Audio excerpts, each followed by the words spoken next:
So, different format for the show, everyone. If you're here, thank you. I love you for being here with me.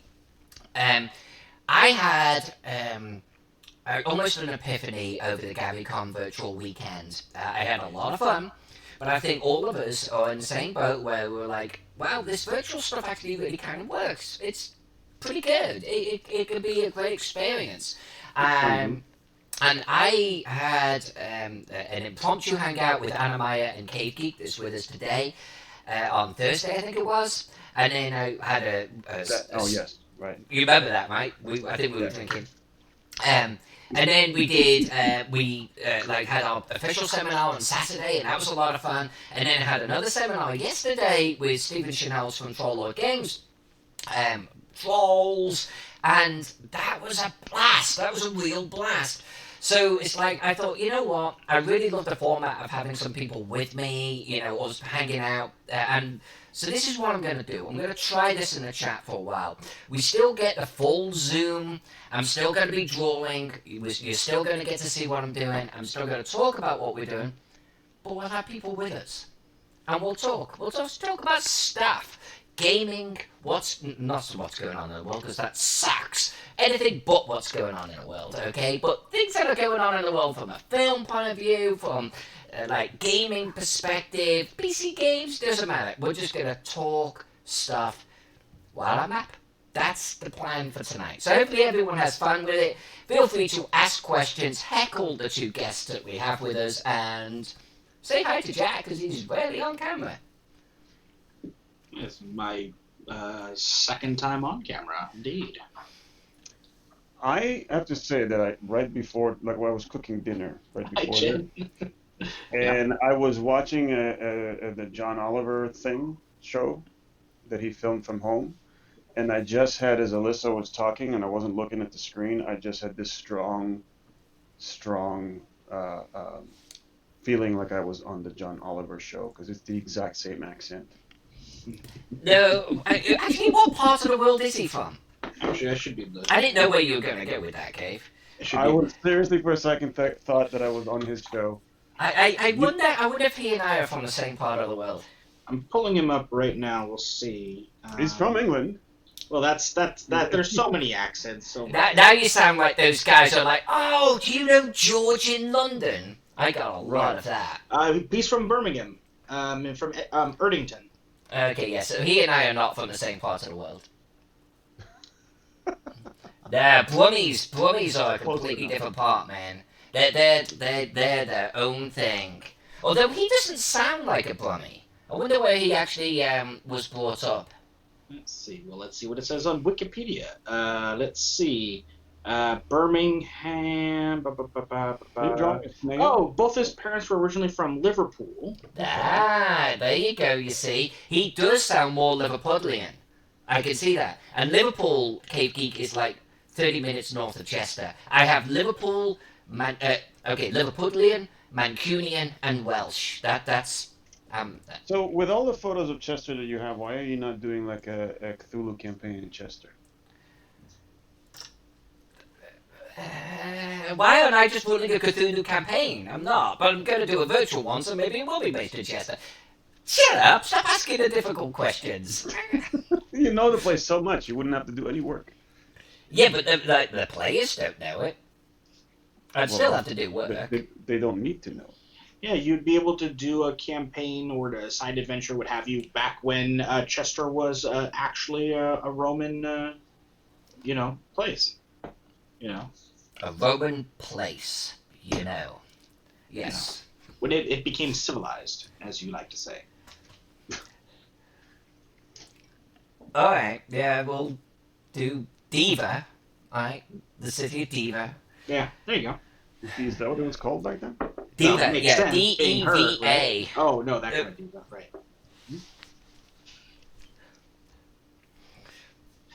Nobody knows what you were doing there. Everyone just saw you flipping off. They get the idea. No, so, I don't know, I became Roman girl, guys, because I started posting a lot of Roman shit. I love the Romans, okay? Everyone knows that. But because I love the Romans, I became Roman girl, so now I can only do Roman stuff. So when I really, really, really love Call of Cthulhu, and suddenly I have to do almost Cthulhu Invictus, you know what I'm saying? Thank you, King, for the alliance, sir. It's very much appreciated. But no, it's like I almost have to do Cthulhu Invictus now, right? And it's nice. It's a nice gimmick. When Alyssa Faden runs at conventions, she does Cthulhu Invictus. It becomes almost part of the brand. But I gotta be honest with you, my heart's still in the 1920s, the classic. Do what you want. Well, yeah. Shut up! Stop making life so easy. Douglas, last laugh in the chat, it's saying that instead of being known as Roman girl, you want to be known as Cthulhu Faden. Cthulhu Fate. I actually would be okay with that. Maybe sometimes I do Cthulhu Invictus. Maybe sometimes I don't. You know? And he comments that you'd rock at Gaslight as well. Yeah. I actually really want to do a Gaslight map. So bad. And I would love to run in Gaslight. Gaslight's a great era for it. Yeah. You know, I sadly have only been playing Cthulhu for a very short time, actually, because it was you that really got me into it. I mean, I'd known of it, but I'd never known anybody that played, and I've only been going to conventions recently as well, so I've only played, 1920s era Cthulhu that you've run, and I've now played Cthulhu Invictus for, Roman era that you've run. So, playing some of the other... Oh, no, that's not true. Okay, so hold on. Skeeter and Ian both run modern, and Ala, her game was modern as well. So okay, so I guess I played modern Cthulhu, but I've never played Gaslight, and I've never played any other. Are there any others that are settings? Well, theoretically, any period is a setting, and I think there's an official medieval one coming out or is out, isn't there, by Chaosium? Someone help me out. Dark Ages. Last laugh got it. Dark Ages. Is there a Stone Age Cthulhu? If not, there could be. Man, in the Stone Age, they thought everything was an elder god, Freaking, Everything probably was an elder. They heard something chirp at night, and they were like, "Oh, we're gonna die." No, that's more today. Something No, chirped at night. They knew what was chirping at night. If they didn't recognize it, then it's a problem. Today, we can't recognize anything. So, Cave, yes. what's your Cthulhu Invictus experience? I've experience? Never played anything Cthulhu. Really? Yeah. The closest I got is, I know so little about it, and so my character in D&D, before this one, the way we're playing, this is actually really cool. The way we're playing, our DM, I joined them near the end of one of their campaigns. And so what he's doing is he ran short campaigns for their characters from level 1 through 5, right? And then I joined them at level 4, I think. And that character that I made, there was a very a strong ocean theme for that campaign, and it's all set in the same world, right? So and so that character was I made him a cleric. There was sort of a cleric of an elder god, sort of like Cthulhu, but not evil. Just it's Cthulhu transcends evil, right? It's just like, I'm going to come here and squash everyone. It's equally. And remember, if you're a cultist or a cleric or a follower of such things, you don't think you're evil. Remember that. Right, but even in game terms. Okay. And this is D&D, right? Okay. This was D&D 5th edition, and he was this huge guy, kind of like what's his name from Moana. Maui? Yeah, he's basically Maui from Moana, but he's a cleric of this tentacled elder god. Do you remember the name of the god? It's a name my DM made is it just made up one? Okay. Yeah. The cleric himself is a very friendly guy. When he smashes things in the face with his huge club, he says, "You're welcome," and it's a lot of fun. He just wants to test everyone. That's what he's there for. Life is a test. And when this god comes back, everything will be done. And it's great. So, but the cool thing about these campaigns is that once we were finished with that one, we made characters again, level 1 characters. Okay. And those are the ones we are on now. And we're going to take those to level 5 in the same world, just a different place. I love doing that shit, man. That's the way to do it. And then we're going to do it again a third time. And after the third time, he's going to give us a choice, because he's going to connect all the stories, and he's going to give us a choice, which of the 3 characters we played do we want to take further to higher levels. Nice. That's cool. That's an interesting way of doing it. I like that. I've never done it that way. So it's I don't know how I'm going to choose. You know, funnily enough, not the same scenario that you're. That's actually a really cool idea that your GM has of doing that. And yeah, if you fall in love with one of your characters, how do you pick one over the other? You know. Right. But we actually had in the last time Alyssa ever ran a D&D-esque game. We had jumped over to Pathfinder from 3.5, and we never played 4th edition. And 5th wasn't even out yet. And she was running this big epic campaign. It had a little bit of naval going on. It had a little bit of, you know, world politics. It had like a little bit of like, you know, elder god stuff going on. It was this really cool campaign. Well, our first party got a bit arrogant, and they thought they could take down like the powers that be of this like pretty powerful city, like on the coast in like the New World, and they got fucking obliterated. They got wiped out, and we were like, well, shit. And all of us were like, well, we were having so much fun in the campaign, we don't want to just end it. Are you cool if we start new characters and kind of continue on? And she was like, all right, sure, let's figure this out. She kind of figured out how to work in our new characters. Well, at a certain point, our new characters found a way to like resurrect the guys that all died. But at that point, it was kind of like, well, shit, now who do we play? Because they don't know each other. So it's not like they're going to, like, let's make a super party and, like, have, like, everybody's running 2 characters. And so we actually had it where, like, we actually had, like, A team and B team. And, like, we would run with A team for a few levels. And then they would, like, and they were all joined in their effort to, you know, bring down the bad shit that was going on in the world. And so it'd be like, you know, okay, Team A is going to do these missions over here, and Team B, and so we'd switch back and forth. Luckily, we didn't have to choose like you're going to have to do. Which I think would have been difficult for you, because B Team, I think everyone actually preferred the characters of B Team, but they were way weaker. Yeah, A Team was... And A Team were like the super champs. That's why they were arrogant and shit, right? So it's like, if you'd had to pick, do you pick the arrogant assholes, like that American superhero thing? You know, do you pick them, but you don't really like them? Or do you pick B Team, but they're puny, even though you like them? Yeah, they're way more fun characters, but they were not as powerful. Yeah, raising yourself was kind of an interesting one. I don't even remember the context of how that happened, because our... Well, how you got a TPK? No, I remember the TPK, but I'm trying to remember why the hell our second team even knew about the first team and how they even resurrected them. I think it was just an overlap in the plot.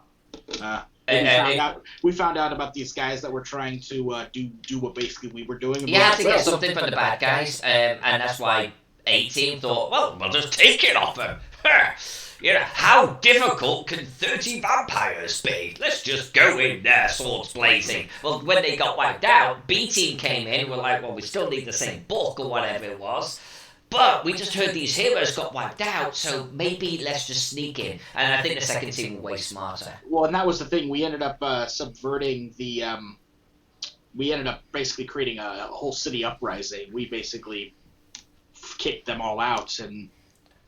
Yeah. Yes. How difficult were the 30 vampires? What was that? How difficult were the vampires? Well, apparently difficult enough to do a total TPK without any of them dying, you know? Well, and that was the thing. We didn't actually even get to them because they had so many, like, there were like undead and spawns, and actually then the city soldiers, because they were the legitimate rulers of this town. So, you know, we were the ones who were trying to basically do an assassination attempt against the leaders of the town. And we assaulted their main tower from the top. And, yeah, from the top, no less. Not at the bottom. From the top, working the way down. So the most difficult part, all the way down. Yeah. Yeah. We were pretty cocky, and we got our asses kicked. But to Kane's point earlier on, he's mentioning basically this different setting that was effectively like a Call of Cthulhu. I think that's one of the wonderful things about Call of Cthulhu. It's like you can pick on any setting and any rule system. It's like when a guy won Deadlands for us, it was Call of Cthulhu. Jack did a Shadowrun that's hooked into Call of Cthulhu. It's like there's Call of Cthulhu everywhere. It's more than a rule system. That's cool. Yeah, I'm actually trying to do an overarching campaign in Shadowrun to be where it's still using Shadowrun rules, but it's definitely gonna bring in elements of elder gods and cosmic horror stuff. Nobody has like sand meters in Shadowrun. Maybe that's something I should introduce for homebrew game. Sand meters? Sanity. Ah, Bro, I thought you were talking about sand, like Yes. on the beach. No. Yes. so Kate, what are you working on over there? I decided to do a dead tree, and then my one burning pen finally croaked. This is a historic moment. And then, so I started using another one, but I'm probably going to switch because the one I started using is kind of faulty. Now, do you buy those burning pens? Because it kind of looks jury-rigged. I'm sorry, what? Do you buy the burning pens? I do, yeah. These are custom made for me. Okay. It's not a tip that they really sell. But yeah, I buy them.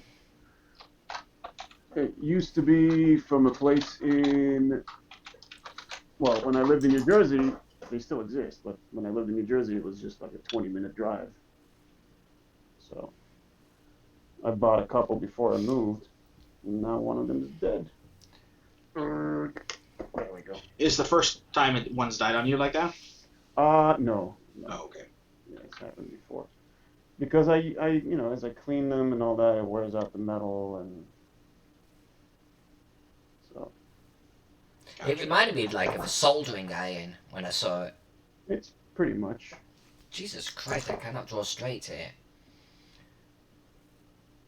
When do you ever? Hey now. Look, Well, no, look, straight line, look at that. Look, that's straight as a knife. I like it because I'm on the pure video and audio feed with you guys over here.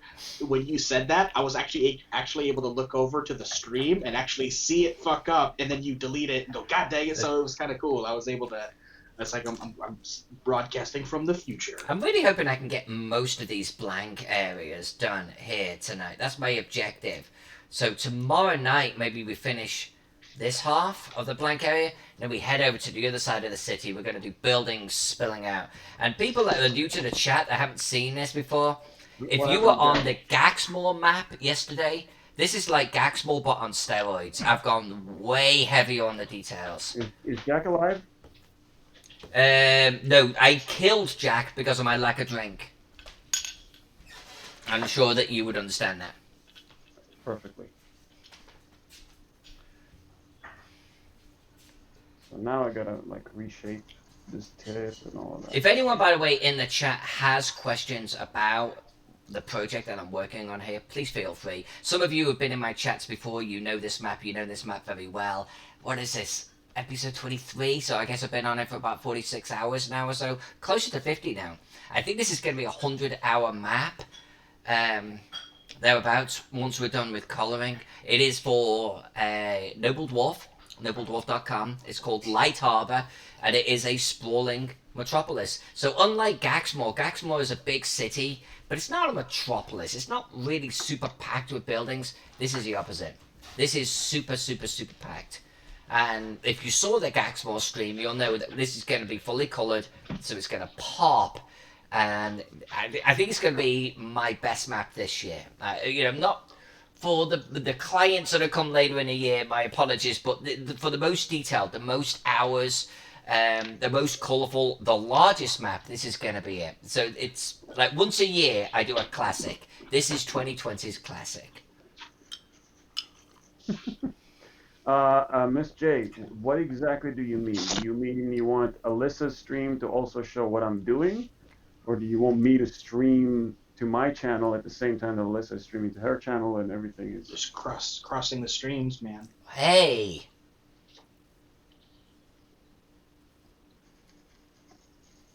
Because we could do both. Econ said it, not me.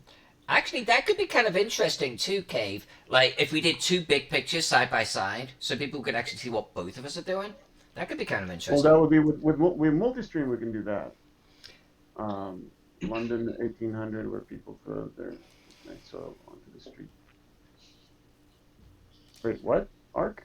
London, 1800, where people throw their night soil onto the street. I'm wondering if that's in comment about the city type. There's definitely an element of that. If I zoom all the way over here, right here, there's our tightly knitted alleyways and where they're throwing chamber pots out of the back window. But not this area. Oh no, they're way too refined here. They have their own bathrooms here. Might be outdoors, but they have one. Chamber pot? Oh no. Sorry for the noise. I can mute myself if it's too much. No, you do your thing, man.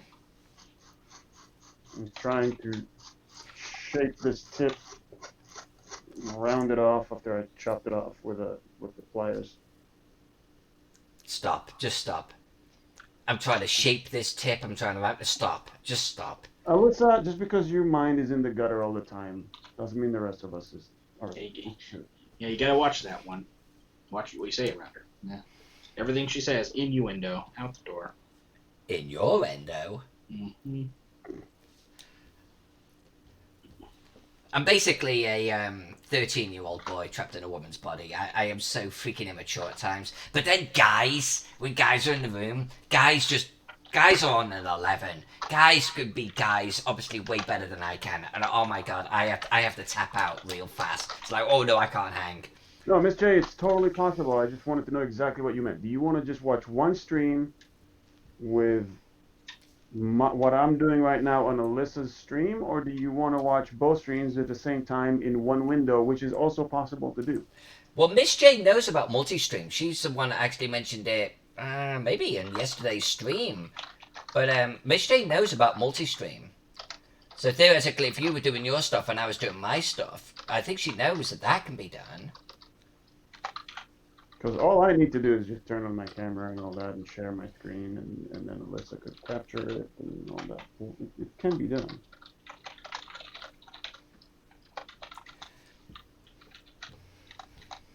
We have the technology. Well, you've got the technology. I might have it, but I screw it up, and then you've got to tell me how to fix it. Like occasionally you have to do that, Alyssa. The first 20 minutes of this one, I'm going to have to get Jack to edit it for me because I don't know video editing before I can upload to Facebook or YouTube. Yeah, I could do that. And just cut out all the innuendo, so it's like a 30 No, don't cut out the...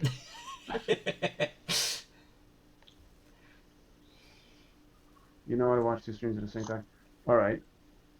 So you wanted for me to have a camera on my stuff and then feed it to Alyssa's streaming. We can do that if Alyssa is willing to go to the trouble. It is possible. Well, there was a big sigh and a glare at the camera. Ooh. So yeah, we could do that rather than have Geek all kind of small over there. Like do a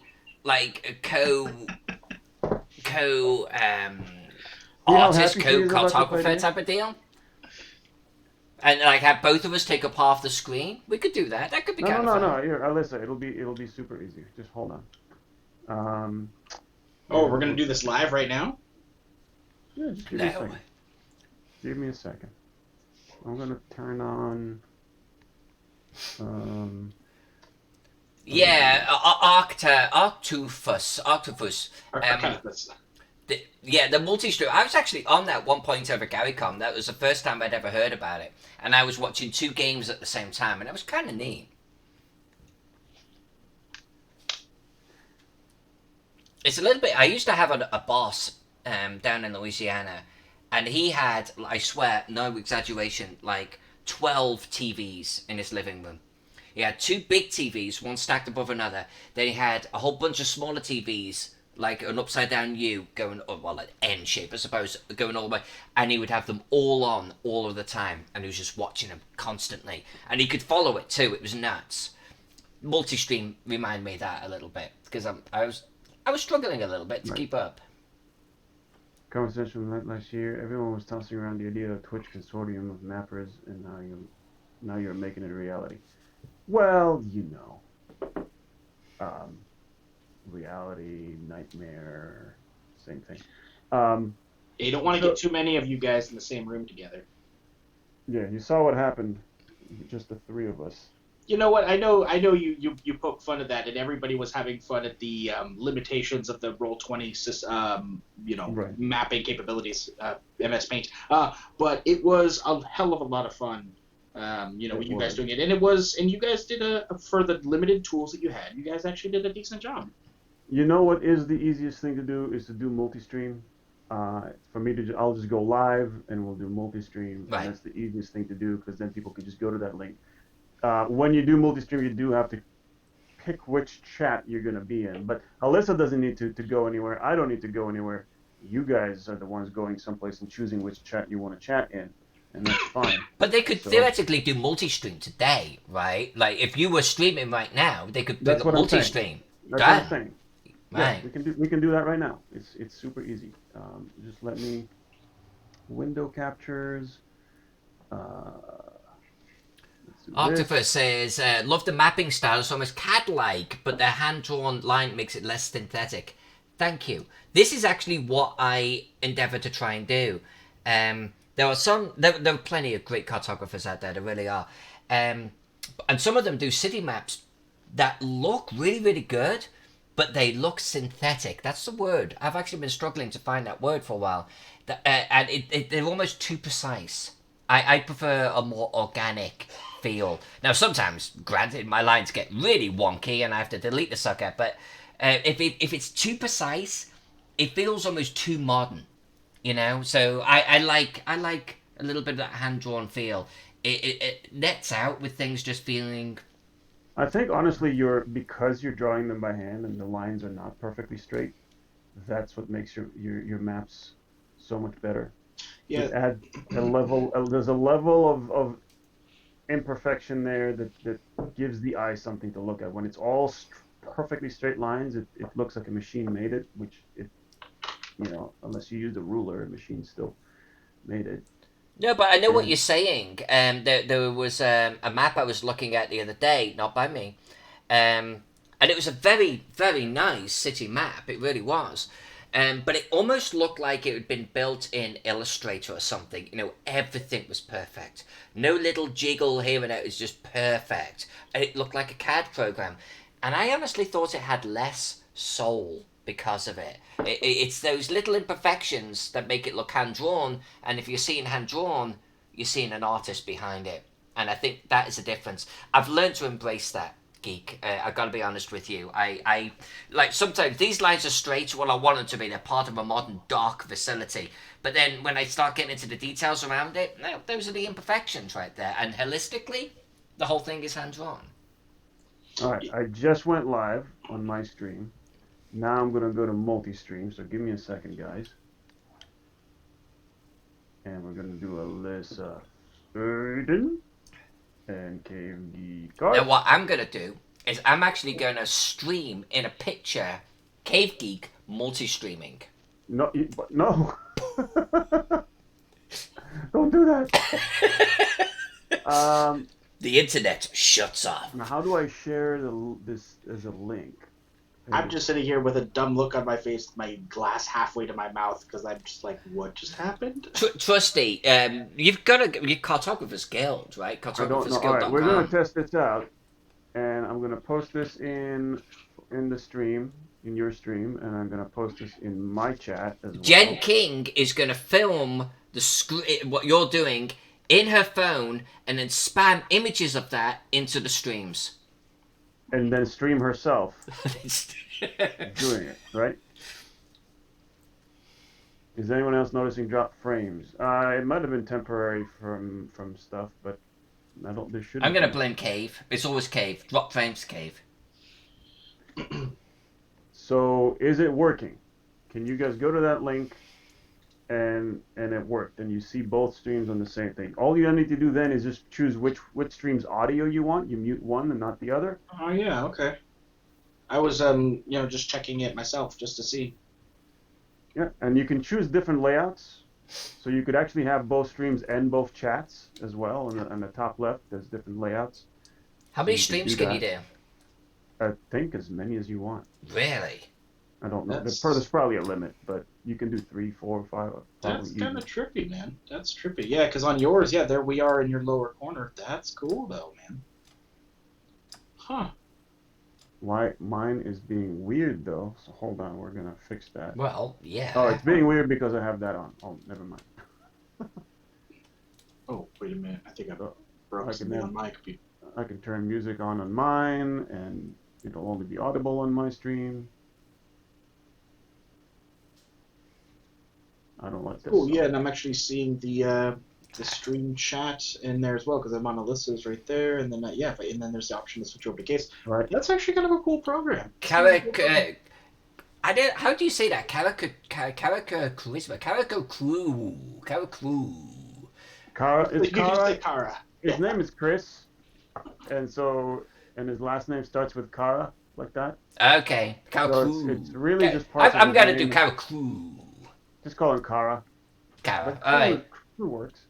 Watching 8 streams at once. That kind of breaks my brain. This right. See, if you All were right. doing like a competition or a speed run, or well, No, I don't do speed runs. I that is not my thing. I don't do running. you know, physical activity. That's what I do when I get up to go get a refill of my whiskey, right? That counts. No, but I don't do speed runs. It's like been one of those things for years where there'll be writers or artists or cartographers, and they'll be like, I just did this in 15 minutes. And like, okay, granted, if it's like freaking magnificent, that's awesome.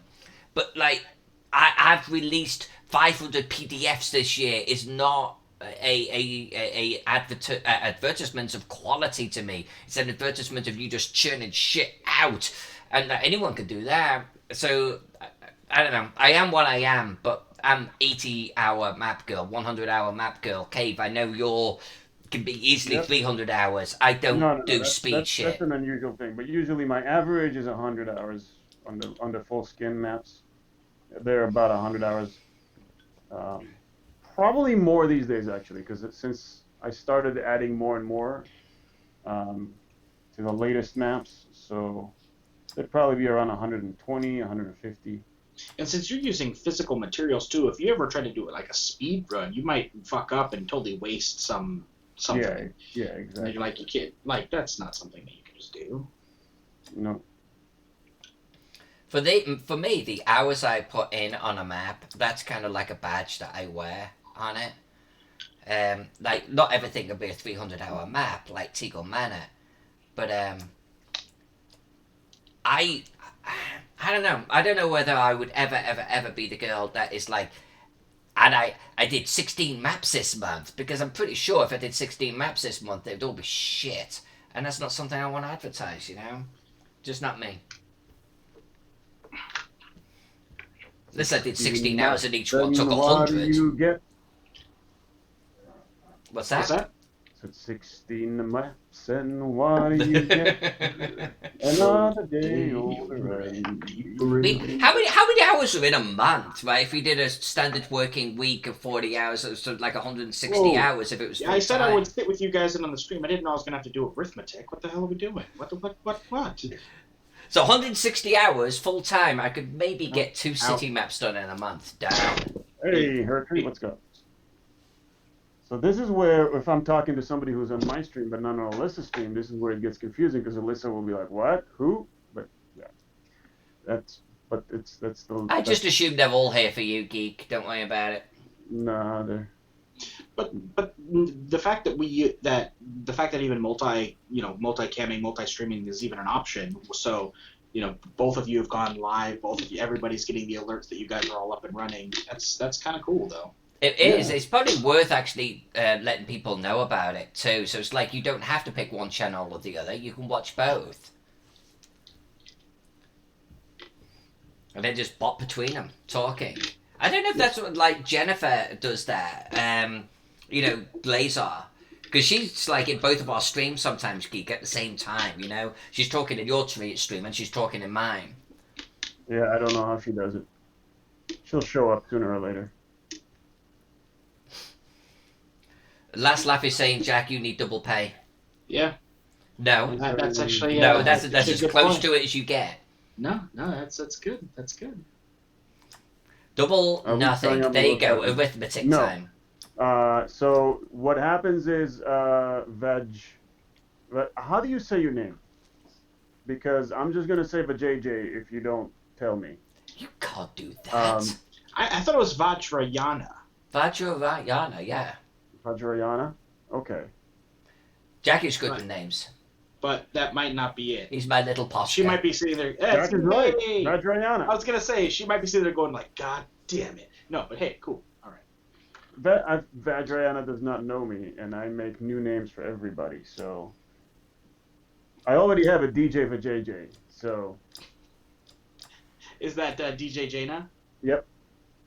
First time I saw her name, I'm like, I don't know how to say that. I'm just gonna say DJ for JJ.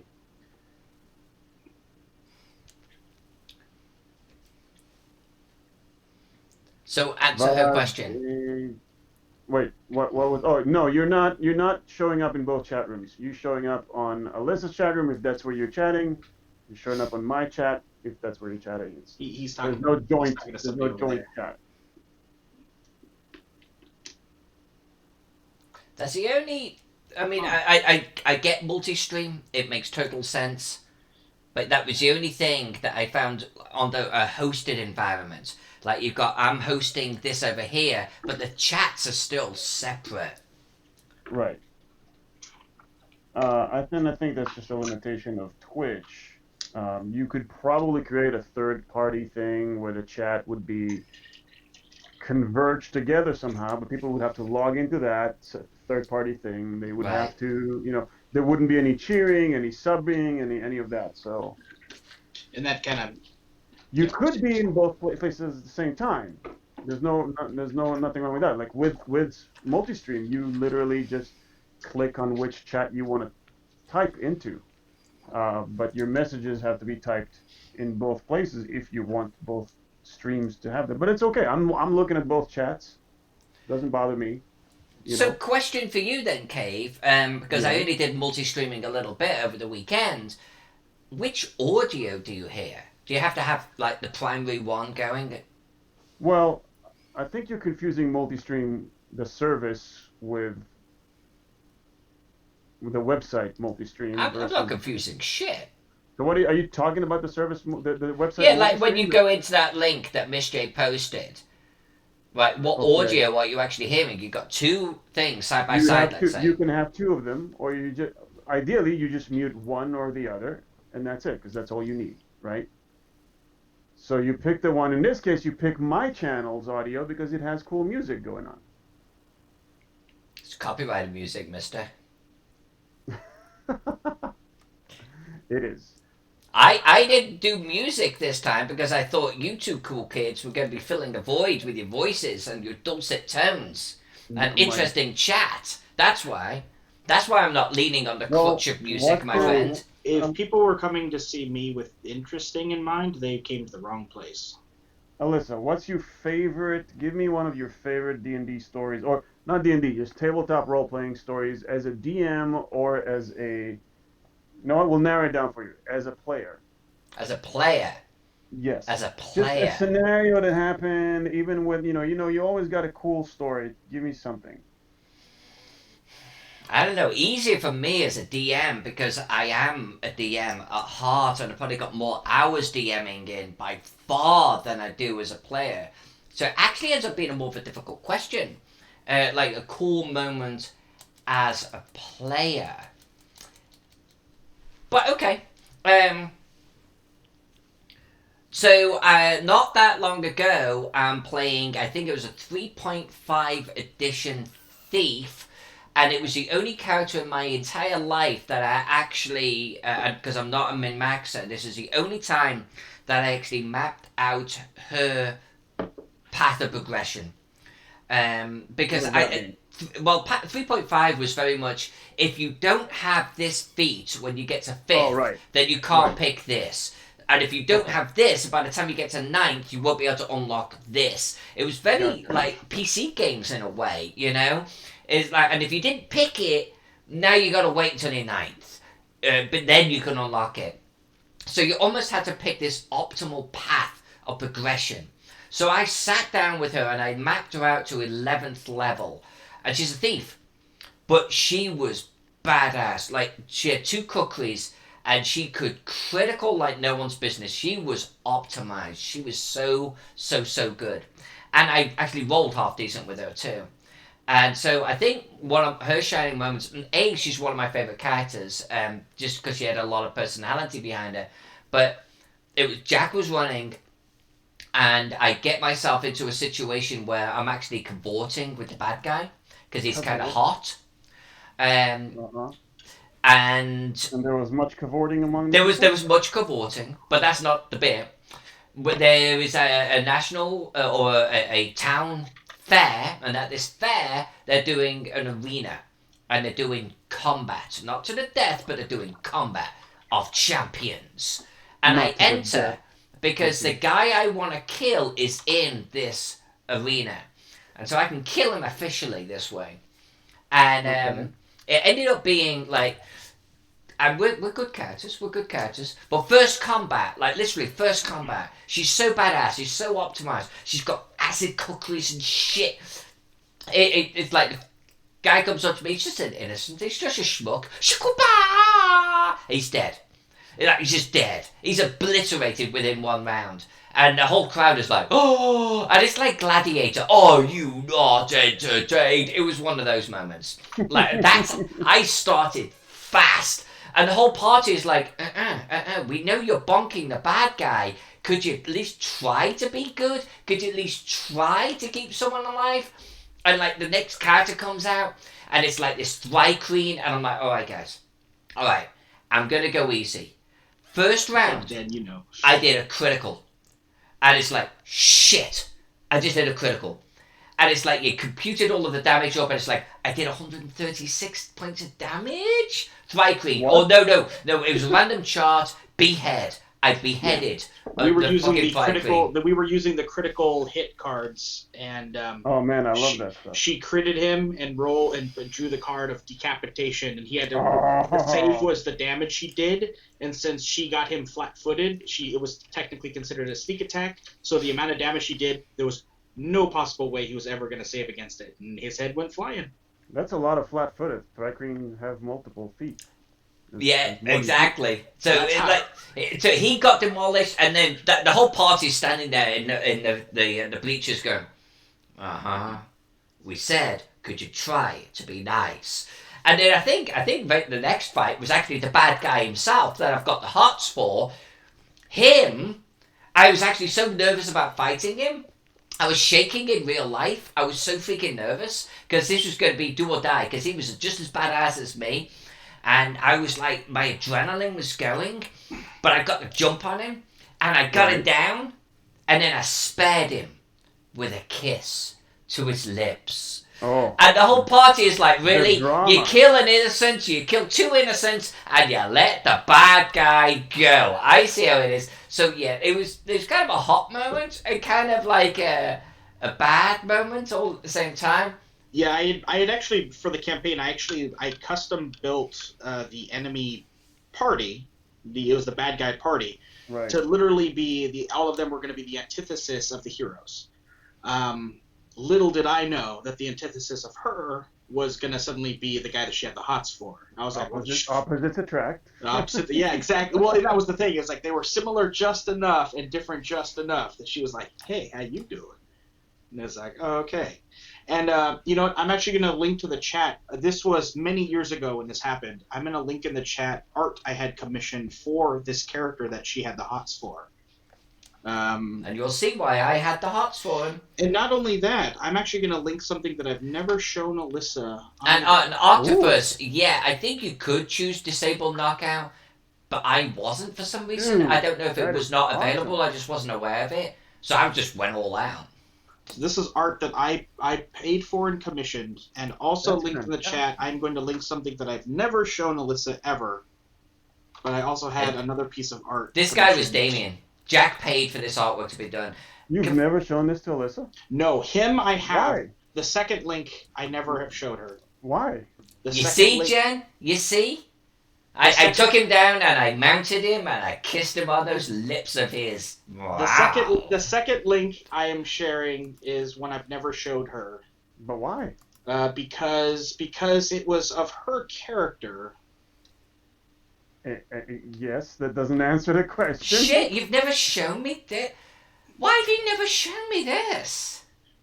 Because I got it done at a time when there was lots of chaos happening. The campaign ended abruptly, and things were going on in personal lives and that type of thing. God damn, she was so cool, this character. There it is. Cave, you asked me. This is my favourite character right here. I mean, everyone is like, talk about your character. This girl here channeled so much about me at the time. I took every scrap of descriptive text that she ever sent to me about the character, including some concept art, and I sent it to this particular artist to have done. And that's awesome. Jack and I used to do a lot of art. We we published a couple of scenarios and stuff back in the day. We were writing, we were hiring artists and stuff, and we had some great artists. This was one of my favorite.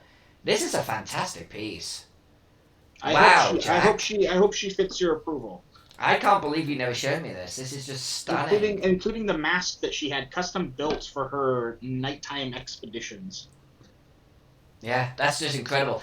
My character used to wear a mask, just like that, when she was doing less than awesome things, less than good things. When her dark passenger, so to speak. Thank you, Kara. That's incredible. Why have you never shown me that? That's just stunning.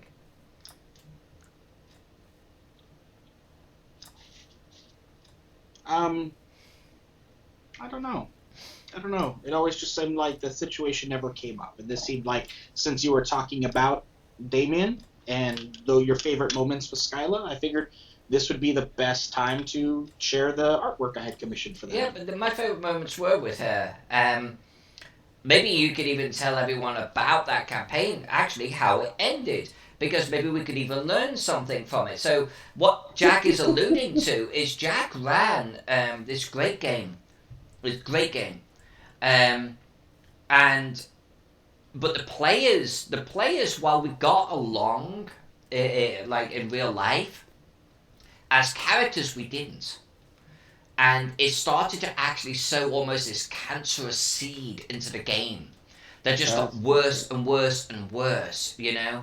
And I'll let Jack talk to it, but it was like one of these scenarios where at the end, we all sort of took a step backwards and went, you know, we're grown adults here, talking about Dungeons and Dragons and Gary Con and things like that.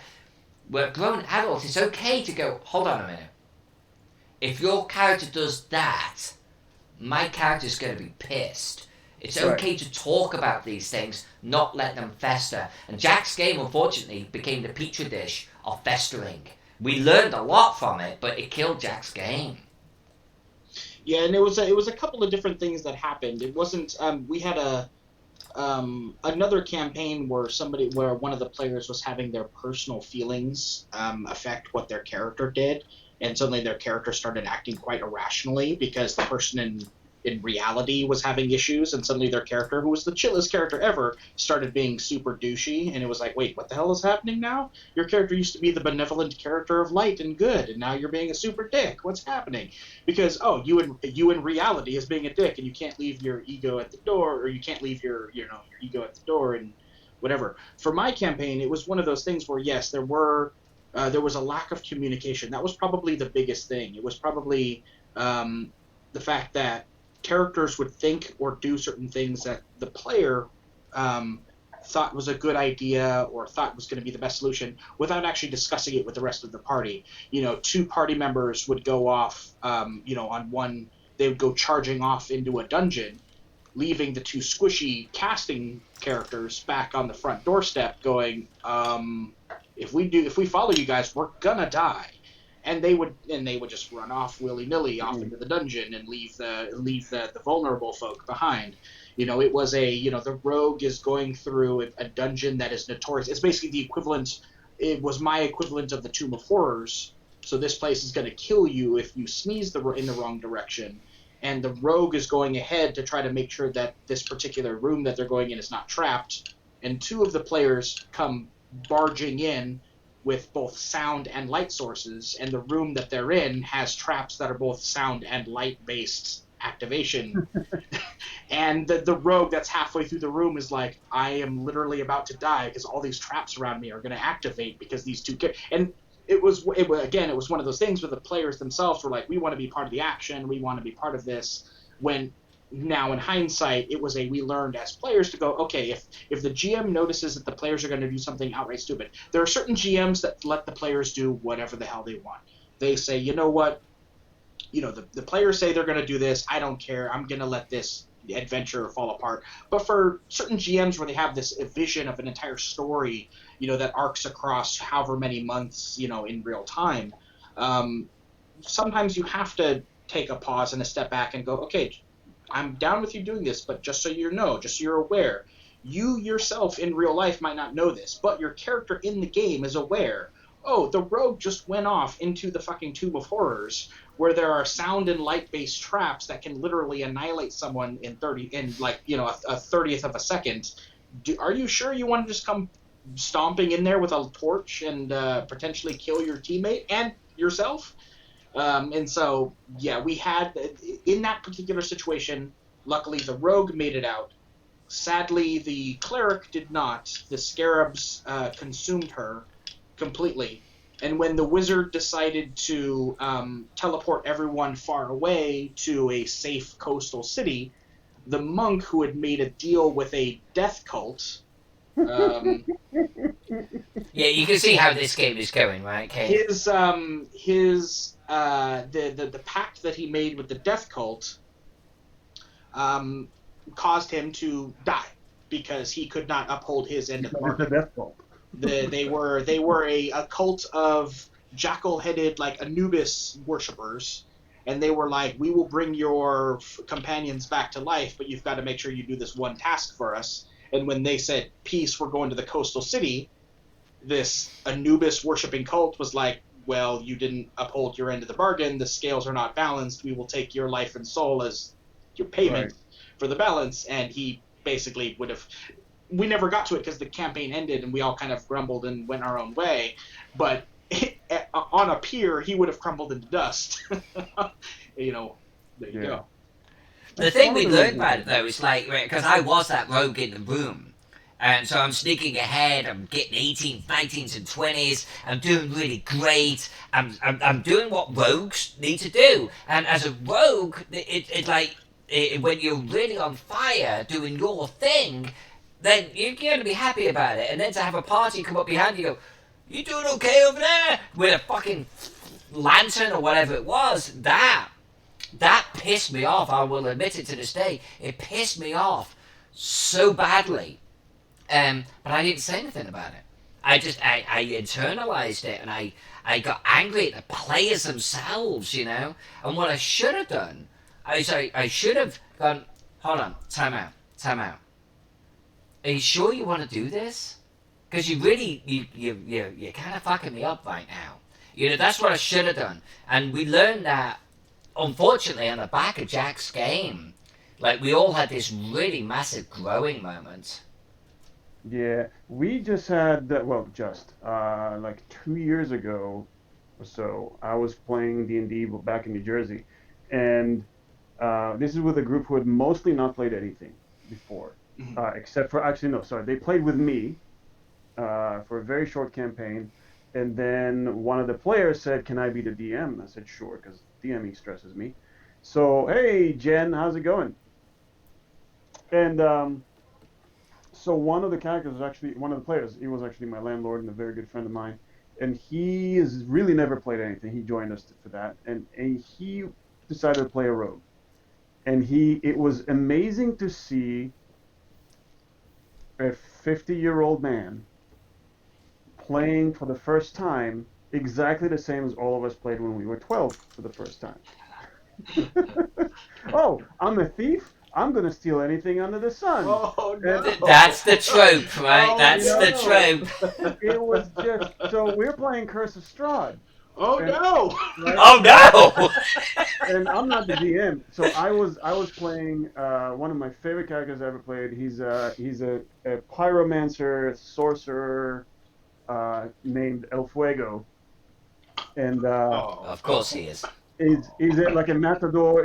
Jesus from The Big Lebowski, Oh yeah. All right. right? With Okay. yeah, that's him. But instead of with purple, is it reds and oranges? Yes, Nice. Nice. you cannot have pyromance without romance. Nice. He's That's awesome. amazing. He's an awesome guy. But this guy, we're traveling around and we're in Barovia and all of that, and he starts stealing shit like everywhere. We're going into a tavern. Oh, I want to see if I can get the silverware. Oh, I want to see what's this guy has. We're like a character that's obviously a good character that's pivotal to the story. That we don't want, you metagame a little bit. Like, I don't want to piss this guy off because the story then just gets derailed, right? And he would just go and steal from them. Or we're walking down the street and then there's a fight going on. Somebody attacks us in the street. In the meantime, he's like, I'm going to climb up to the second story of this building and break in. And then we eventually I had to sit him down for a talk and be like, okay, look, Frank, I understand you're excited and you really want to play your character, and you're having fun with this, but you are derailed every time. First of all, it takes a thief like that in Dungeons and Dragons is like a Decker in Shadowrun, where it takes the DM's attention and focuses it on you, and no one else can do anything until you're done. And second, you're getting us into trouble, and I did that talk with him after my character threatened him several times. And I actually said, I told him, if you do this again, I will set you on fire. And I did. I literally set him on fire, and it didn't help. It did not change the player's behavior. So eventually we had to talk to him player to player as opposed to character to character. And like, dude, you need to stop. You need to scale it back because it's ruining the adventure. It's ruining the game. And that's the thing, isn't fun. it? It's like, it's okay to recognize that people's enjoyment of the adventure is being impacted here. Right. Let's talk about it like adults. And in his defense, it was the first time he's ever played and all that, but it was exactly the way we played when we were kids, right? That was the funny part for me. Dude, tell me about it. I remember to this day, Gavin Moorcroft. No one knows who he is. Of course you don't, because I was like 11 at the time. Why do I still know that name? Gavin Moorcroft went running off into the dungeon on his own because he's the scout. And we sat there for freaking hours while he soloed the dungeon on his own. Because that's what he did. GM too. That's a bad. Well, GM. because you don't but know. you were what, 10 years old? How old? Right. Yeah, you're as a that GM, young. as a player, you don't know. It's like you have to realize afterwards, you have to grow from it and go, that was a bad experience. Why was it a bad experience? Well, Gavin was allowed to run off on his freaking own. Yeah. I don't even know if Gavin's still alive to this day. But yeah, I remember him. If he kept going off alone, he probably is not. I remember the first campaign, quote unquote, the first adventure I ever wrote.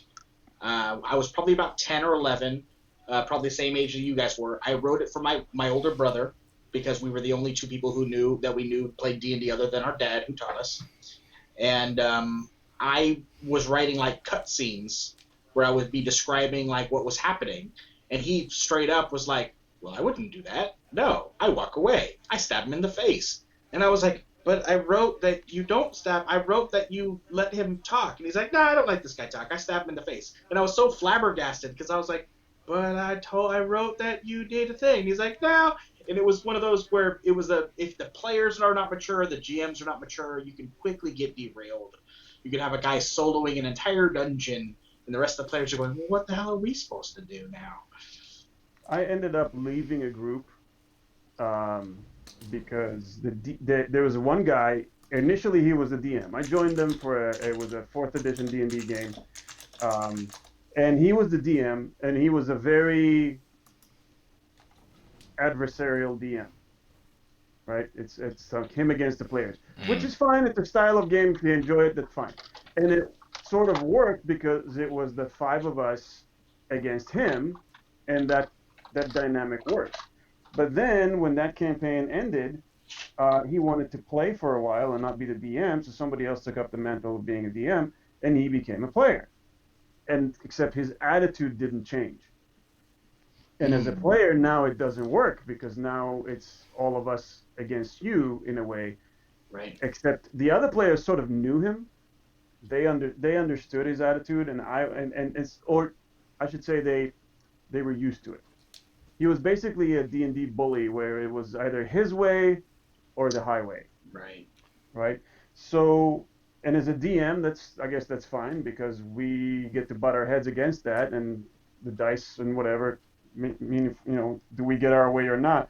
But as players, that really puts everybody at a disadvantage and just not enjoying the game. And we played characters. This one scenario that just boggled my mind. We were all sort of evil humanoids. I think there were a couple of goblins. I was one of the goblins. There was there was all kinds of stuff, and it was a fun game. And he was a shapeshifter, a changeling, right? Okay. Yeah. Which is already, even in the DM's own words, a changeling is not something that is socially acceptable. You have some prejudice against it, et cetera, et cetera. So that needs to come into role play right off the bat. And then, so we are on a mission to go to some. We need to break into a prison that's like super magical prison. In order to break into this prison, we need some magical weapons. To get these magical weapons, we need to go to a blacksmith that lives out in the middle of nowhere in the woods somewhere, right? In this giant, dangerous forest. And so we go to this blacksmith, and he says, well, I can't. I'd love to help you, but I can't because I don't have supplies. My ore supply has run dry because the mines where I was getting my stuff from had been taken over by this tribe of orc, and he names the tribes of orcs. And so we're like, okay, that's our mission, is let's go. It's kind of very simple, railroaded, A, B, C, D, E, go liberate the mine, the supply can continue, we get our magical items, we go break into this prison. Simple enough. So we make preparations to go to trek from where this blacksmith is to wherever this mine is, and the character that the changeling, he's like, guys, we can't bring our horses. Some of us were riding horses. My character was a ward rider, so I was riding a dire hyena named Buttercup, and so he's like, we can't bring our horses, and everybody was like, why? I mean, we're kind of in a rush for time. Why? He goes, I'll tell you when we're on our way, which is just weird, right? I'm like, can't you tell me right now? No, I can't. I don't want to tell you right now. We'll tell you when we're on our way. Like, so the only other character that's here is the blacksmith NPC. Can't you just take me aside and tell me? No, I can't. And the player himself is being very demanding, very insistent about this, and eventually we're like, no, we're taking our horses. Like, sorry, we're not. So eventually we get on our way, and he waits like 2 hours into the trek he makes this big deal out of it, right? Yeah. And then he finally says, well, guys, I'm a changeling. I used to live among those orcs as one of them, and I know they hunt. They actually have bears. They train bears, and they hunt horses. That's their thing. I'm like, really? That was what you made a big stinking deal about, and was like fighting us about not taking, like, you spent half an hour of tonight's session just arguing with us about these two. Why couldn't you just say that? Yeah. and then I'm like, so we finally get there, and we decide that there was a river we had to cross, and the mine was on the other side of the river, and he starts laying this incredibly silly plan of, he's gonna change back into the orc that he used to be, right? When he lived with these guys, we're gonna get on this raft that's anchored on our side of the river, and we're gonna pretend that we are his prisoners, and he's gonna take us to the other side. And then we're going to surprise them, and I'm like, but wait a minute. So first of all, in that scenario, there's only going to be one of you, and there's going to be like 4 or 5 of us. How did you take us all prisoners on your own? That's not very believable. If I was an orc, I'd be Because like, I what am the fuck? Grognak, and I am Right. powerful, and Second you of are all, human, and you are weak. I don't know you very well. I'm not supposed to really trust you very much because you're a changeling. Just off the bat, that's the baseline because that's the way the DM said the world works. And now you're telling me you used to be one of these guys and you want to tie me up and take me as a prisoner to pretend? I don't think so. Right. Right. That doesn't make any sense. When we can just way easier make some noise on this side of the river, they're orcs, they're probably going to come kick our butts because that's how the world works. And then we wait on this side. We shoot them on their way over. We had one of us, another character was a goblin sapper. He had, unfortunately, the DM allowed him to have claymore mines, which basically did fireball damage. That's what I'm talking about. Right? But now now this character who's not a wizard has basically fireballs that is only limited by his budget. Right, Gotcha, so that breaks the game. Right. But at least he was on our side. So I'm like, we have claymore mines. We can put them on the bank. We can like set up a perfect ambush. You can change into your orc and call them over. Like you can do something to lure them over here, and like actually have the advantage. Where you want to put us in it. Whoa, what happened? No, that's right. Nothing happened over here. What do you got? No, I No. was here. Oh no, sorry, it was the music video that was playing on my. Gotcha. It had a strange. Sort You know of what happened? static noise DM at the end. Spurg joined us. That's what happened, and Who joined the us? ripples just went DM's word, through what's the up? internet. So I'm like, and he was fighting like the player was arguing with us. We spent probably another hour just arguing about the strategy for this encounter. And I eventually said, look, no, my character, I know you as a player, I know you're not going to screw us over, but there is no way my character, who's known yours for less than a week, is going to trust what you just said. You want to tie me up and pretend that I'm a prisoner so that I can be on a barge all the way to their camp and then surprise them somehow. No, just no. Right. And it my character ended up staying on our side of the river, climb a tree and shoot arrows across the river, which was narrow enough to do. And they all went in there and followed his plan because the other players just were used to him and just enabled it. They were just like, they prefer just not to argue with him. So, because they had years of experience playing with him. So they just kind of let him do what he wanted. So how should that have gone differently, Cave? What should have been different? What should have been different is, I think, if all the other players were sort of, if they kind of spoke up and said, look, dude, that really doesn't make sense. Yeah, it sounds like the player was a pretty overbearing player. He was an overbearing person in general. He was a very good guy, but has this very overbearing personality in general. He just refused to if it wasn't his way, it just wasn't going to happen, even if it did not make any sense. And I'm like, give me a reason. Give me any reason for my character, for me to be able to suspend disbelief and sort of, be able to trust you, and it's fine. But you're not. Anyway, so I eventually decided to just leave that group. Even though I enjoyed everybody else, I didn't enjoy him. He was actually the host as well. We played at his house. So I'm like, you know what, guys, my convention schedule and everything, I'm just gonna not play. Just gonna piece out of this one. Yeah, and at the time I was playing in like 2 other groups as well, so I had plenty of outlet for my dice itch. But yeah, it's tough when one of the players is doing something that kind of takes the fun out for everybody else. I think that's the thing, though, isn't it? It's like, hopefully, as adults, we can take a step backwards and we can say, dude, this is not working right now. Like, and if he'd been reciprocal, he should have been able to go, yeah, you know what, that really doesn't make any sense. So what can we do? And it's all out of character conversation. You come up with your plan out of character. And then, so when you get back in character, everyone's in alignment from a real world perspective. And Yeah, I don't think enough of that happens. Like everyone wants to get so into character and stay in character. Well, yeah, you're gonna end up at each other's throats. Yeah. Hey, Nominee, you can stay in my chat or you can go to Alyssa's chat, where it seems like most people are chatting. Mine's the one with the cool music.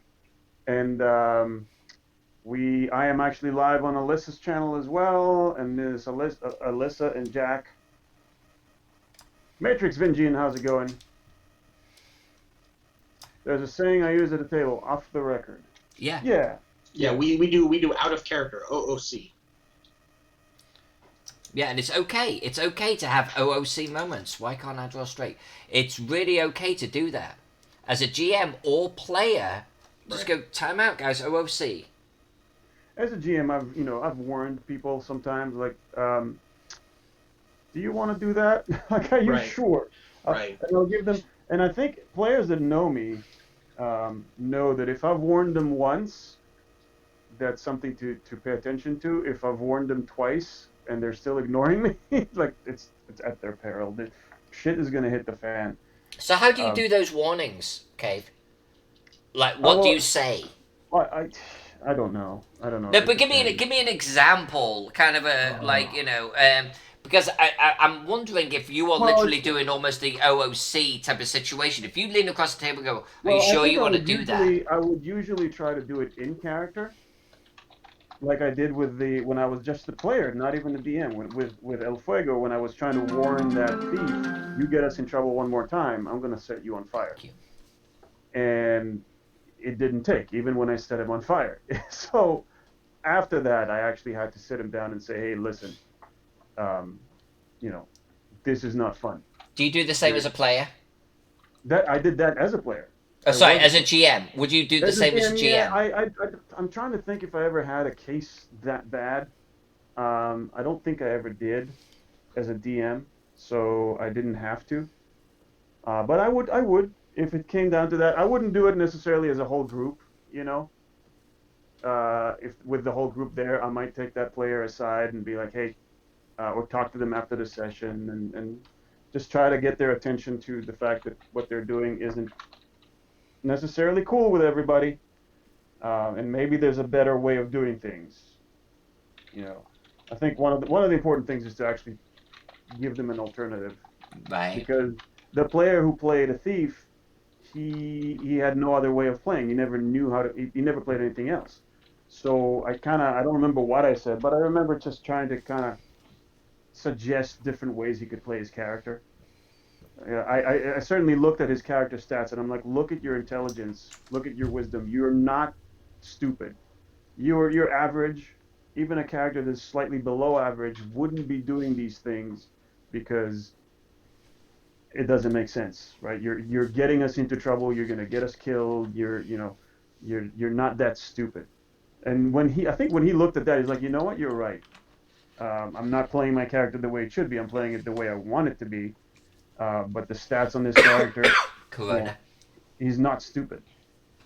Are you coughing and saying Corona? Yeah, no, yes.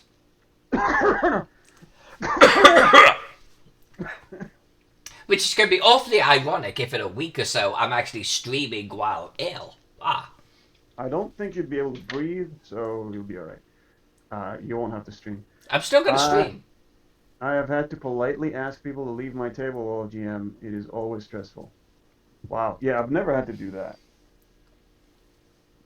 No, fortunately I've not been in that position. We've had TPKs, or I've had players actually their actions have ended like the campaign or something similar. But we've always been able to take a step backwards and go, let's talk about what just happened. So it seems like I've always been around people that have been willing to grow as social people, and I think that is huge. I had a character once. This is from Kara. I had a character once where we tried to have one of those conversations with him, and he felt like we were attacking him personally. He was a friend, a good enough guy, but he just suffered from protagonist syndrome. The game had to revolve around him, right? And that's tough. Luckily, the guy, my friend Frank, who was playing that thief, when I pointed it out to him that those moments become only about him, he was horrified. He wasn't that kind of guy, but he was having so much fun playing D&D for the first time that he was just getting so into it. Jack's camera just went out. That means Jack's away from the computer. Ah. Jack doesn't like it if you see him walk away from the computer. It's a thing. You can't see the back of Jack because that's his weakness. He doesn't have one. He does not have one. That is He's correct, and we all go insane. That's what the He's red one-dimensional. mark is, The so you know where to backside put is your like boss. looking into the Ark of the Covenant. So Asher Guy said, I've noticed groups that talk about their campaign a fair bit between sessions end up more in sync than ones that only in the world when they're at the table. I think that's actually right. I think that's on point. And I think that's part of the problem for short-lived games or where you've only been together for a short while. Unless you can actually meet each other in between games and talk about it, you have less of an opportunity to grow from those experiences. Yeah. Like my experience in England was I knew all of the guys outside of the game. We'd hang out, in between games. That would enable us to talk through things like, so what happened with this TPK, But I will be honest, I tend to be also the type of person that does a lot of self-reflection. I always want to grow. Whether it be as a cartographer or an artist, as a painter, or just in my human interactions with people, I always want to get better, which means I personally, I don't know about you, Geek, but I always will look back on something that didn't necessarily go well, and it could be a TPK, and critically ask myself how it could have gone differently. And that enables me as a person to actually just try and approach things differently the next time, or at least incorporate different techniques, I don't know that I've ever found myself in a situation like that, but yeah. Like one of my big ones was I actually I did a Monty Hall when I was first GMing, and I gave everyone a whole bunch of magic items and stuff, and it got to a point in the game where it was a real problem. So my solution was to have them, like, they were crossing a lake one day on a ship, and I did this whole great write-up of this huge tidal wave that was made up of souls and skulls and spirits of the dead washing over this lake. It was a great write-up. It was awesome. And it washed over them and it scattered them, and they wake up on the shore and all of their equipment has been reset. They were pissed, man. They were pissed. They were not happy. And honestly, seeing their reaction was educational to me. I was like, oh, no, magic becomes part of you as a character. This sword, this axe, whatever it is, that's as much of your character as your stats. You can't just take that shit away. Right. And get away with it. That's not how it works. So I kind of screwed up as a GM, but I learned something from it. So how would you have done it differently? Would you have just sat down and talked to them first and said, look, this is getting out of hand. Yeah. I'm going to do something to take it away from you. It's going to be cool, but it's going to be part of the story. But it's got to happen because you guys are getting overpowered, and it's just unbalancing the game. I think that's exactly one way you could actually approach it, to be honest with you. I think being able to actually stand forward and say, hey guys, I screwed up. It would have been like a year playing this game. Look at the shit you've got. And I can't throw anything at you now that isn't either going to wipe you out in a single round or you're going to wipe it out in a single round. It's kind of got a little OP. So I need the plot to attack you guys. Right. And I think you could. I think you could have that conversation. And hopefully have a half decent result out of it. What you shouldn't do is come up with a conclusion in your own head and not involve the players. Because at the end of the day, players and GM, you're all part of the same story. You're all part of the same world. You're all invested, just in different ways. And you can't have the GM decide they're going to take it in a completely different way and expect the players to react well to it. It just doesn't work out that way, Obviously, your situation was different because they had these characters as established things. Exactly. Oh, they had established characters that were going on in this campaign, and they got too powerful. That one's obviously the hardest one to do. You have to discuss it with your players. Hey, we have to change something, otherwise this campaign can't go anywhere. They had because carts of magic items. Right. Carts. Yeah. At the beginning of games, I'm always a big fan of those types of little vignettes that happen, where the GM has everybody make their level 1 character, but when you sit down for your first session of the new campaign, the GM asks you to put that character off to the side, and he hands you a level 10 character.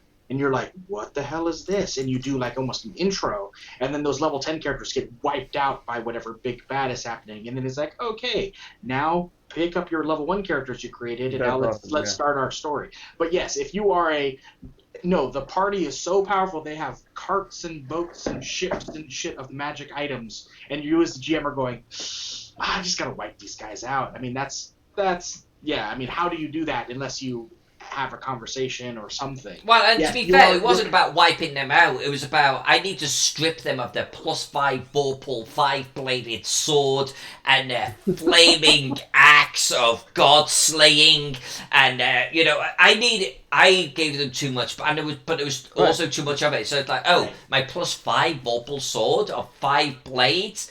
All right, I'll go to my backup of +3 blades. Right. And the worst thing is knowing that it's your fault. You gave it to them.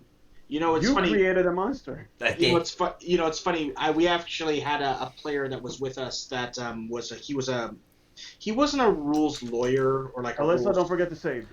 I'm gonna try that, because I thought I re-enabled all of the things. So, nope, that's not working. I guess I didn't re-enable that one. Sorry, Diablo. Welcome to the stream, my friends. Look, new format. Hey. If anyone in Alyssa's stream wants the link to the multi-stream, you can watch what I'm doing as well, which is not very interesting right now, but there you go.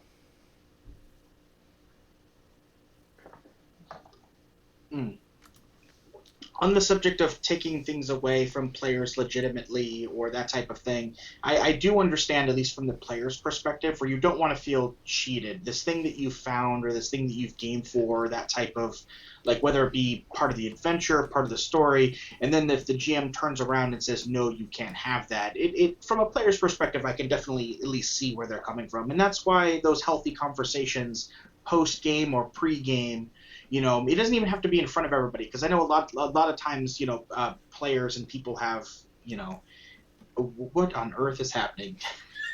I was trying to say hi, Diablo, and then I was drawing a little heart, but I don't actually know what that is now. It's not a heart anymore. Don't worry about that. Well, you just need another thing attached to that, and you're all set. Yes, that's what I was doing. What's a reverse eunuch? I don't know. I didn't want to interrupt you.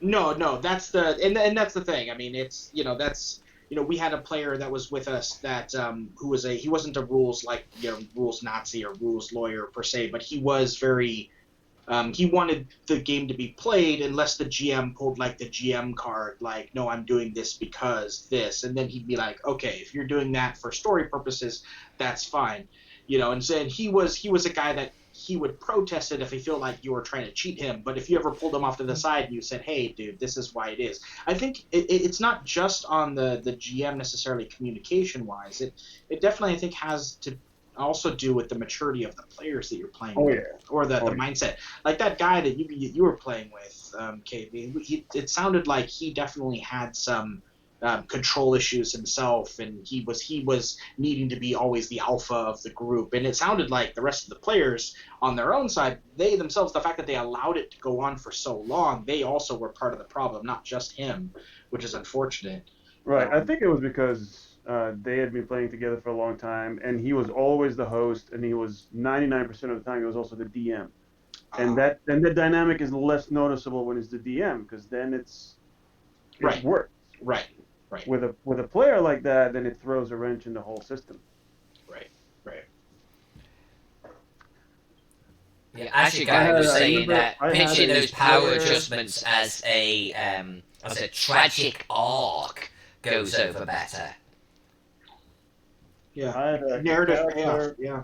When I was young, and we were probably like 16, 17, or something like that, maybe a little older, and It was AD&D, and I was DMing, and so we made, I was helping all the players make characters, and this was, my friend was making a fighter, and we were big Manowar fans, and he said, I want my fighter to look like the guy from the Manowar album covers.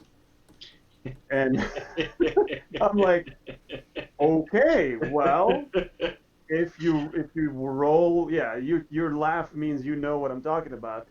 And I said, well, that depends on the dice you roll. If you roll well enough, I suppose it can happen. So we sat there and I watched him roll, and it was just the classic, 4d6, pick the 3 highest, just to get characters that are a little better than average. I watched him roll, and he used my dice, so I can't say that even that his dice were fudging. He rolled 18 strength, 18 dexterity, 18 constitution, 14 intelligence, 13 wisdom, 16 charisma. And then it was time, because he was going to be a fighter, it was time to roll the percentile. Yeah. And we were, at this point, I've never seen, I guess at that time in my life, I'd been playing D&D for almost 10 years. I was so excited, I've never seen anything like this. Yeah. Never seen the dice be this good. So even as a DM, I still had no inclination of how much trouble this was getting me into. And so we each grabbed a D10. And we were both, like I said, big Manowar fans. So we took a D10 each. We put the 0 on our foreheads, right? And we sat there for like 10 minutes and thought of nothing but zeros and O's. And we thought about the O in Manowar. And we literally meditated on zeros. And we both rolled at the same time.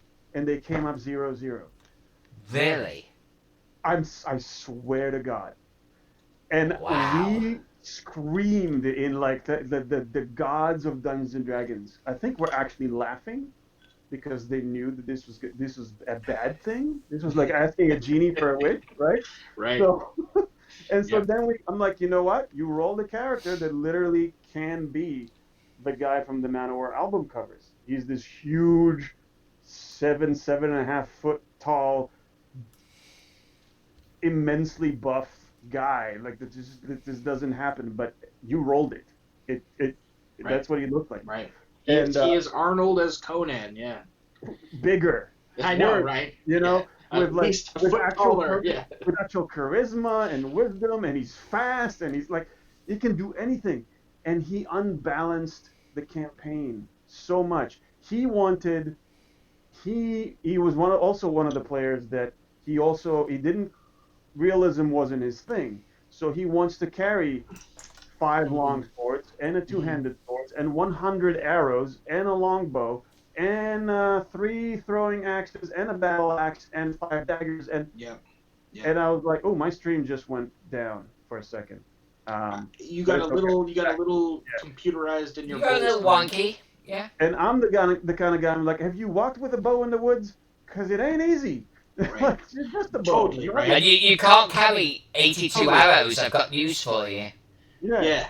So I had to kind of try to mitigate that, and eventually I told him he wanted plate mail, and I'm like, no. I'm like, well, to get plate mail for your size, it's going to take a custom job, and it's going to cost you like 10 times the price of plate mail. And it's going to take like 20 times the time to get it. Right. He was so angry. The player got so pissed at me. Hell?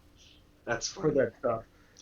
And he was obviously always a magnet, right? For attacks, because like, what am I going to do? The rest, anything that I could put up against him that would challenge that character, would decimate the rest of the group. Right. And anything that would just challenge the rest of the group, he would just knock it out in 2 attacks, no problem. It was one of the most difficult DMing situations I've ever been in, but there was nothing I could do. He rolled it. I was there. Right. The dice are sacred, right? At least when you're that young, the dice are sacred, and if you roll that character, I'm going to let you play it. Exactly. I have 82 arrows on my back as long as you strap a basket to your back. Yeah, exactly. I have actually been a player in that type of game, Cave Geek. I have literally been a player in a Man of War game, and it wasn't What? me that was Man of War. It was one of my. I remember it distinctly to this day. So there was this great GM that we had, a great GM. Like I'll be right back. I'm still listening. his writing was on point. His maps were on point. Everything about him was artist. Mwah. It was brilliant until you sat down at the game. And he created this monster, this Man of War character called Wolf. Of course he was called Wolf. And he was this beast of a oversized barbarian. And the GM loved him. He freaking loved him. When he created this scenario one day, not only was his gear over the top, his like sword was over the top, it was like ridiculously powerful. He's ridiculously powerful. Ugh. Like people are just dying, looking and flexing his muscles. It was so ridiculous, and like the party was kind of used to being like redundant. Like Wolf could not die. It was ridiculous. GM created this scenario. GM realized that Wolf had a sword that he couldn't allow Wolf to have, like because it was breaking the game. So we created this scenario where underneath the pyramid there was a young girl chained above lava with an axe before her. But to get the axe, Wolf had to sacrifice his sword. But if he sacrificed his sword, he rescued the girl and he got the axe. Here's the problem. As a player, the player went, I take the axe, bro. And the GM literally had not even thought about that scenario. He hadn't even thought about the scenario. Literally. So now, this over-the-top character, this Man of War character, has a sword that can basically kill if it just even gets close to you. And he's got whatever stupid power axe this was going to be. By the way, this was it will always kill what you hit. That's like the power level of this character. It was ridiculous. This was a lesser power. Now, Man of War has both. And of course, he doesn't give a shit about the girl. Stranger. Oh, she died? She's in the lava? Alright. Hello, Axe. I will call you Gertrude. It was ridiculous. So the GM was like, okay, shit, how do I fix this? He had the pyramid collapse on top of Wolf.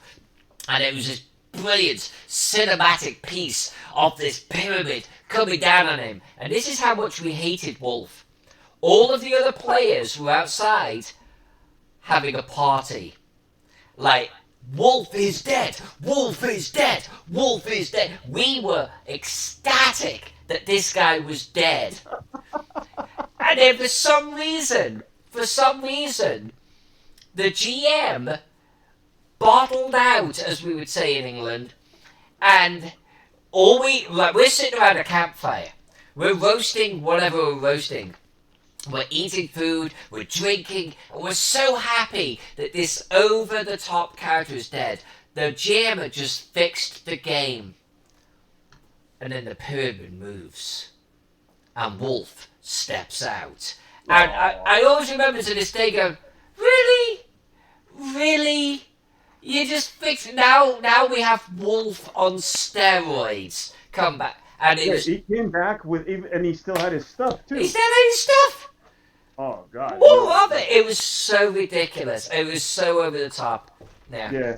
That actually, I just remembered that the one character, I actually killed him once, not intentionally.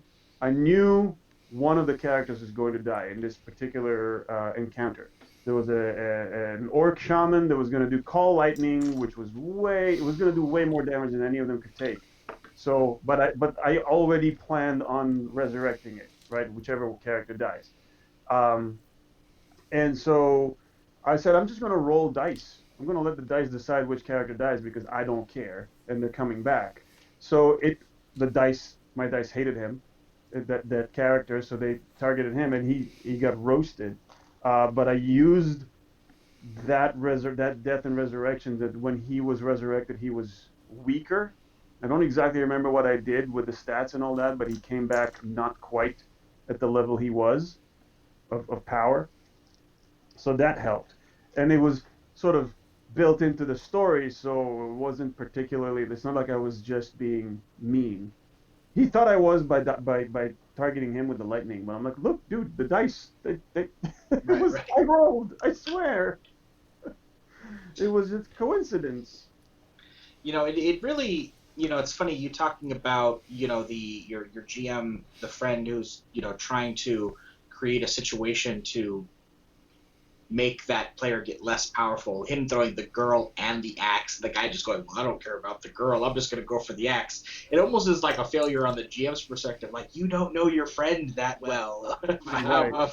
I had a player once who was kind of similar to that, not quite as OP, but pretty OP. He was a guy that, when he was building his character, had sent me like a lot of like individual questions, like, what about this feat? What about this skill? And I go, yeah, those all work. And then when he comes up with his character class, it's like, oh no, all of those combined. You can dual wield great swords? What are you doing? Holy shit, no, that does not work. Kind of one of those things. I didn't realize you were combining all these things, and that you hoodwinked me. But same kind of character. It was one of those things where I knew that he was as a player, he was very proud. I wouldn't say egotistical, but he was proud. He was a very guy, like, if he could do something, he was like, yeah, hell yeah, I could do that. You better believe I'm the one that can. I alone am the one that can do that.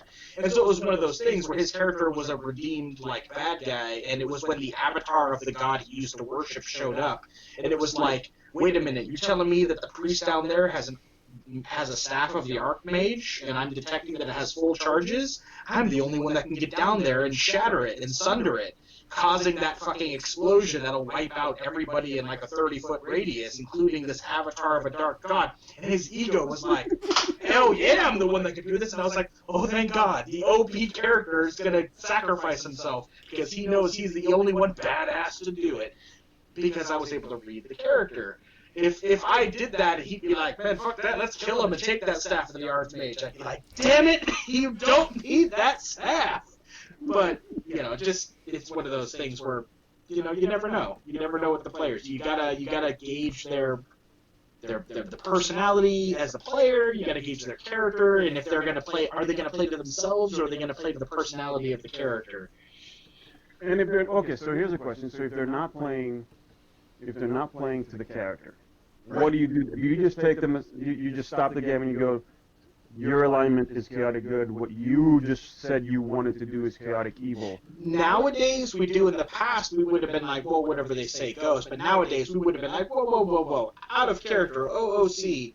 You yourself are saying this. Would your character really do that? Really? You're saying you're going to turn tail and run? Really? Would your character do that? And the player kind of goes, okay, you're right. I want to turn tail and run, but my character would stand there and get obliterated by the oncoming horde. So, all right, shit. All right, I gotta play. That's probably why back in AD&D, there were consequences to changing your alignment. Right. Like that, right. Acting against your alignment. Right. Exactly. Sure, you could do that, but. Right. Exactly. But yeah, this all started from us talking about, it initially started about us talking about awesome scenarios, but then we went into those scenarios where what if you have something bad that's about to occur, and how do you handle that? Right. Next week on the Curmudgeon GM Hour, we will discuss... We're all bitching and pissed off this week about...